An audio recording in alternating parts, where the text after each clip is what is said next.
Trust your gut is more than just a cliche. When it comes to our overall health, it often comes down to our gut health and all the ways it affects us.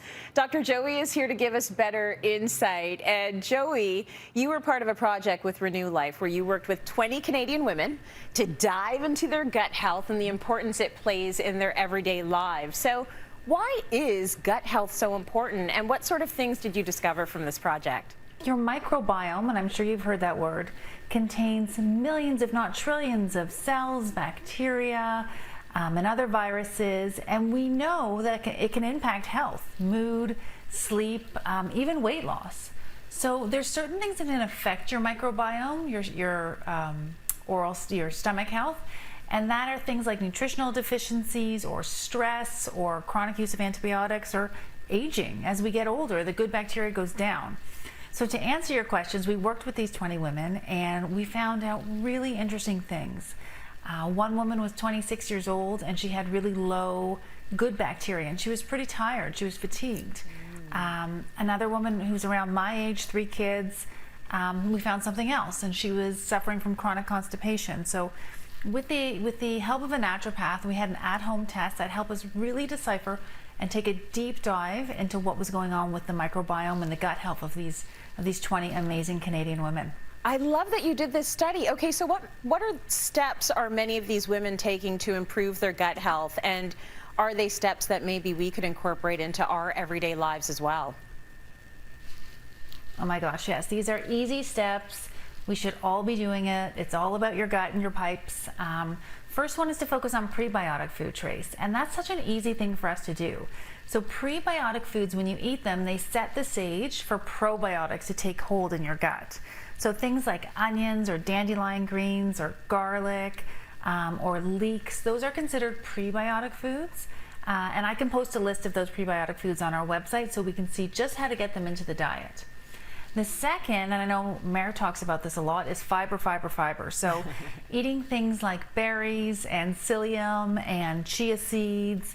I often put acai gum into like an applesauce, an unsweetened applesauce, broccoli. So fiber sweeps things out. It detoxifies, it balances blood sugars, it helps with weight loss. So you want to make sure you're getting proper fiber into your diet for sure. We also, I'm a big advocate, and you know this, of probiotics, and I was working with Renew Life on this project. I'm a big fan of using a mixed strain probiotic daily, and I often recommend the Renew Life Ultra Flora. It's a daily care. It's 30 billion CFU, which is great. It is a mixed strain, and that's a great daily one for people to take. My clients take it for intestinal health, gastrointestinal health. Renew Life also has a CFU. It is a woman's VS, 50 billion CFU, and this one is a little bit more potent. It's actually the #1 women's probiotic in Canada.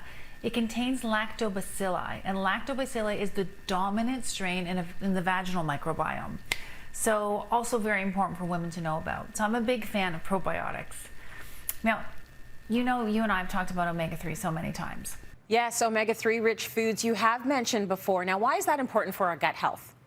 So it's all about inflammation, Trace, and we want to get inflammation down. And we can inflame from stress, environment, food choices. And so omega-3s are like a conditioner to a hair follicle, I always say. They lower the inflammatory response. So walnuts, supplementing with fish oil supplements, cold water fish, super important, and especially as stress goes up, we want to keep inflammation down. I saw you on Instagram the other day wearing a shirt, I think that said self-care. Yes, I do have that shirt, and I love that shirt because self-care is so important. You talk about it all the time, Jay, and we go back and forth about this, but let's talk about why self-care is good for so many aspects of our health, including our gut health. It really does, and self-care it's not selfish. Stress is high, guys, and unless we put some focus on ourselves, it's hard to give back to other people.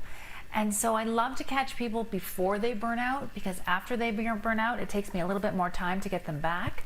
So self-care, dry brushing, meditation, walking outside, listening to music, you name it. Do it. If you're doing the dishes, put some music on. We know music, classical music, lowers the cortisol response.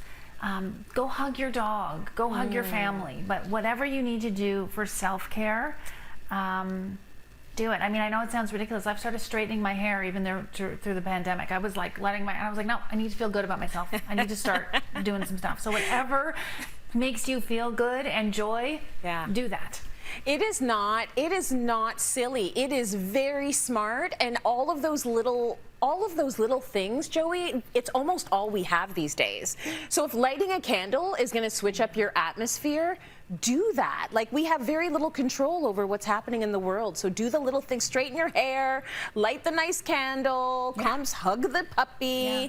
Thank you so much, Jay. Listen to your gut, everyone, and take care of it. Thanks, Dr. Joey. Great info as always.